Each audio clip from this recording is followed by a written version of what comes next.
In a little pub in London, Moriarty drank his beer, and recited wondrous stories of his exploits far and near. "Sing an Irish song," said Kelly, "best of order, one and all." Then Moriarty sang for them the hills of Donegal. There was cheering at the finish, and they called in corps and corps. Moriarty said, "Listen, lads, I can't sing any more." So he stood there, sad and silent, and gazed into his beer, and in his eyes there glistened, starting of a tear. "Are you going home for Christmas?" the kindly barmaid said. Moriarty fixed his gaze on her and slowly shook his head. "Sure, I haven't been to Ireland now for 20 years or more. My mother would hardly know me if I walked up to the door." "I was born," said Moriarty, "on an island of the west, the last place God created, but the first place that he blessed. We were poor, but we were happy in our simple little way. My God, I wish I was a boy again to live my youthful days. My father, God be good to him, was drowned one woeful night, and my mother left all lonesome, and myself to work and fight.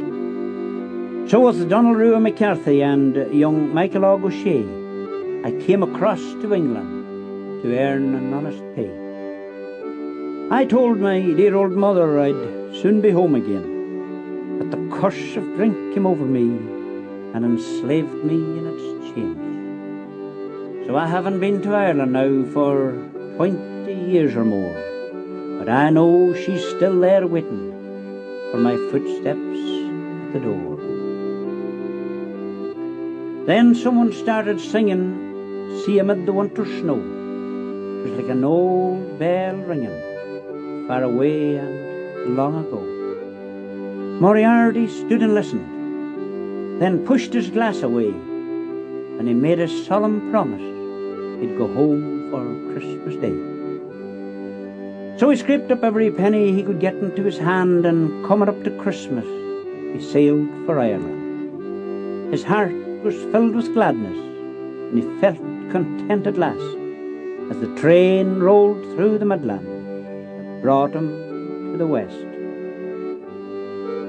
In the village of Kinsheela, that night upon the shore, far across the deep blue waters, he saw his island home once more. The stars were shining brightly, sure they glistened like a dome on that little whitewashed cottage.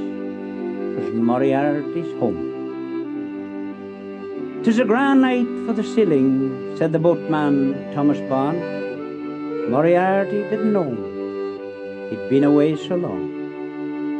So they climbed into the boyden, and the boatman heard him say, thank God in heaven, I'll be home for Christmas Day." In a little room in London, Moriarty's poor abode, on a table in the hallway, a message lay unread. The message said, "Dear Danny, your poor mother has passed away. She'll be buried in Kinsheela after Mass on Christmas Day." See amid the winter snow, born for us on earth below, see the tender Lamb appears, promised from eternal years. Hail thou ever blessed morn, hail redemption's happy dawn. Sing through all Jerusalem, Christ is born in Bethlehem. Lo, within a manger lies he who built the starry skies. He who throned in heights sublime sits amid the cherubim.